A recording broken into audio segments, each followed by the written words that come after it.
Nissan bonus. That's up to $17,000 in total. That's definitely a party. Nissan's all-in clear-out event is on now. Until December 31st on approved credit. Conditions apply. Details at Nissan. Until December 23rd, the Caisse des Jardins Pierre Legardeur presents the l'Assomption Christmas Market. With over 70 exhibitors, find the best gift ideas and local products in a setting worthy of the great European Christmas markets. The l'Assomption Christmas Market. At IGA, we help you save every week. Like on 454-gram compliment butter at $4.88. If you didn't receive your IGA flyer in the mail, check out our offers on the app or at IGA.net. Until Wednesday, December 11th, details at participating stores. All right, Sunwing team, we survived Black Friday. Time to sit back, relax, and... Well, there's still Cyber Monday. What? You know, our Cyber Monday deals. Plus our daily door crashers that change every morning at 9 a.m. so customers can take advantage of a new deal on a different resort or destination every day. But we just... Oh, yeah. You thought Black Friday was exciting? It's about to get real. Book Sunwing's Cyber Monday deals now at... The holidays are filled with traditions. Hey, let's have the tree. Dirtiest in the tub, everyone. The casserole is delish. And this year, We're going to be fun. it's time for a new tradition. Visit the Hammock Quebec website to book your appointment for a blood drive. How do you, Subway holiday lover? I'm dreaming of a turkey sub. Well, hold on to your chestnuts for Subway's new festive base meal. A 6-inch turkey sub with cranberry Dijon, crispy potato wings, and red velvet cookies. Jingle my bell. No, thank you. But all this delicious and fixins for just $8.99. Maybe some sugar plum. No idea what that is.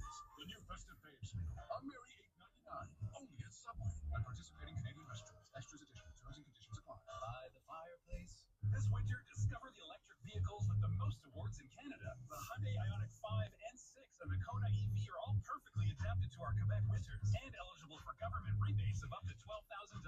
During Hyundai's I Love Winter event, finance an Ioniq 5 or 6 starting at 0.99%, including a loyalty rate reduction for eligible customers. Or lease an Ioniq 5 for $90 per week at 5.29%, including government rebates. Conditions apply. Visit HyundaiCanada.com for details.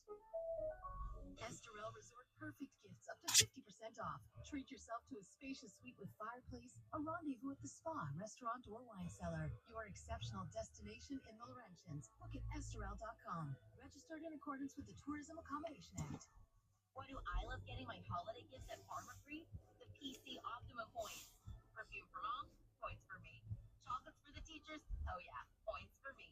Pharma Free. You should totally go. Exclusions apply. Black Friday madness is over. But rest easy. Black Friday deals have been extended at Promenez-vous with the best offers on the best brands. Get any size of purple sheet sets and Silk and Snow Relax linen sheets for the price of a twin. Plus, right now we pay both taxes on everything, including sheets, duvets, and more for a limited time only. Black Friday extended is on now at Promenez-vous. Don't miss it. Restrictions apply. Volkswagen awaits at Remar Volkswagen, a family business for over 43 years. Thinking about financing, leasing, or trading in your Volkswagen? Choose Remar for complete satisfaction. Volkswagen is our business, and you are our priority. 5500 Metropolitan East. RemarVW.com. Entertaining for the holidays? Catering by Patisserie Dolce Sapore makes it easy. Enjoy the taste of Italian authentic flavors in everything they serve. Cakes and Christmas logs, amazing selection. Fresh breads, pizzas, and pastries, all baked in-house. Soup, salads, specialty products, and more. In a rush? You'll appreciate the lunchboxes and grab-and-go meals. They also have gift cards and gift baskets to please friends and family this festive season. Visit Patisserie Dolce Sapore in Laval, Mascouche, and RDP. PatisserieDolceSapore.com. This weekend at Uniprix, get a $10 gift card with a purchase of $60 of almost anything in store. Come in quick. Some restrictions apply. Details in store. The beat gets you back to the music faster with all the big hits.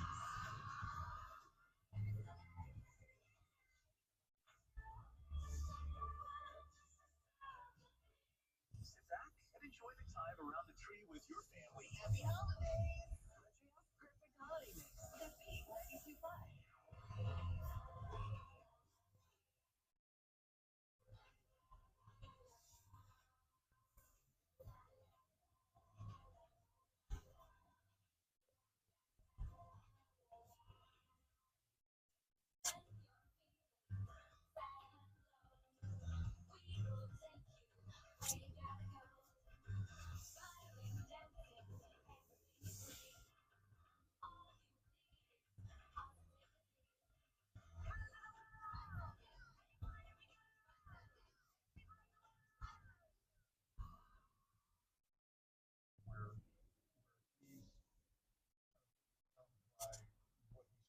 with this kind of attraction or connection with somebody, but it's not entirely clear because he's saying, well, where did she come from? Was she blind?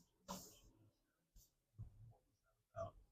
Lori becomes the lead actress in this new movie that Brian and Jimmy are making, and we inhabit her perspective. We get her point of view as well. Right. And I'm wondering, what made you want to switch characters in this way and show us the world through Lori's eyes? Well, I've done it before. In Black Hole, I also had two narratives, two protagonists, a male and female, and I wanted to have two sides of the story, kind of adding some depth to the characters to show who they are, and seeing her perspectives of him and bouncing back and forth. I think it's interesting specifically because Lori is this like central preoccupation for Brian and is this object of fascination. He doesn't objectify her in a way that felt super leering, but he is obviously, he's a teenage boy. He's like fantasizing about her. And I think that getting to inhabit her perspective for me, really as a reader, kind of takes me out of that objectifying position and gets to see like, well, this is a woman who also, you know, is changing from a girl into a woman. She's also an adolescent, figuring out her own desires. And we see this sort of classic adolescent plotline that I think most people go through in some way or another of she's the object of this guy's affection, her desires lie elsewhere. Right. Now, I don't want to give away too much plot, but there's this queer romance plotline for Lori that I didn't see coming, but I was really excited to see as a queer reader of the book. And I'm wondering what it was that you wanted to explore, including this queer relationship, particularly given that this is a book that's set in the early to mid 70s. Right. Very, very different time for somebody to be exploring that compared to like when I was coming out in the 2010s.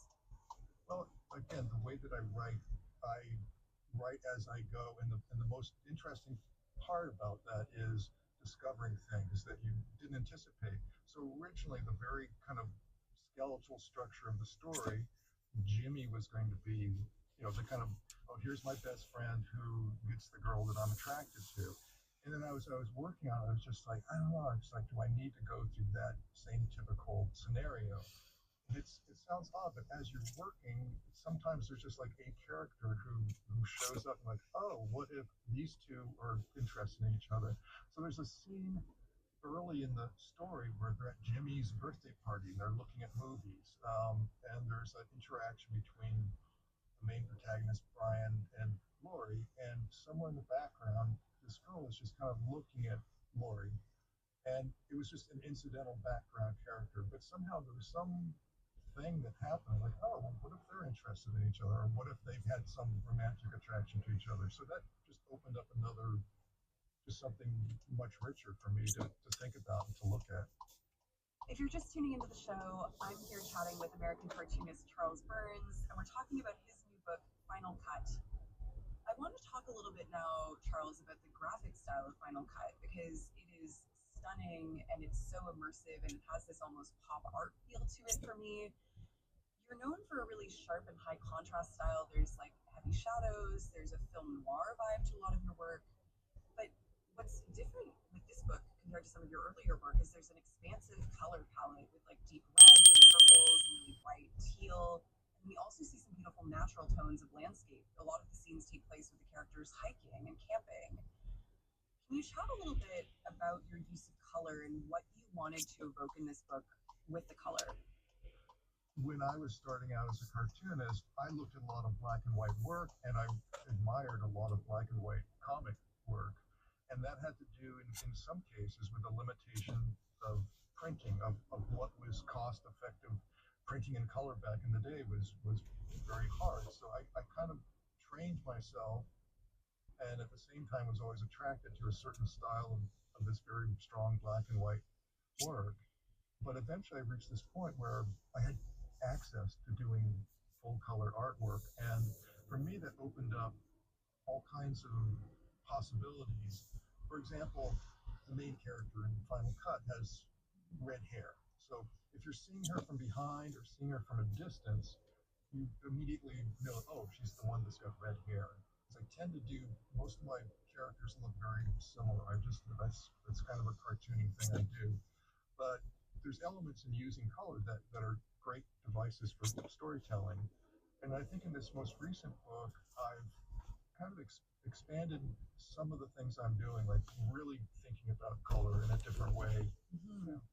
I want to ask a little bit more about how you found your way into comics and why this is the art form that you've chosen to work in for your whole life. I understand you were interested in drawing and art from a very early age. Was that something that was encouraged within your family growing up? Like, where did you get Oh, this it was, interest? yeah, it wasn't discouraged, and I think that both my parents, we had a lot of books around the house. We went to the library every single week and had stacks of books.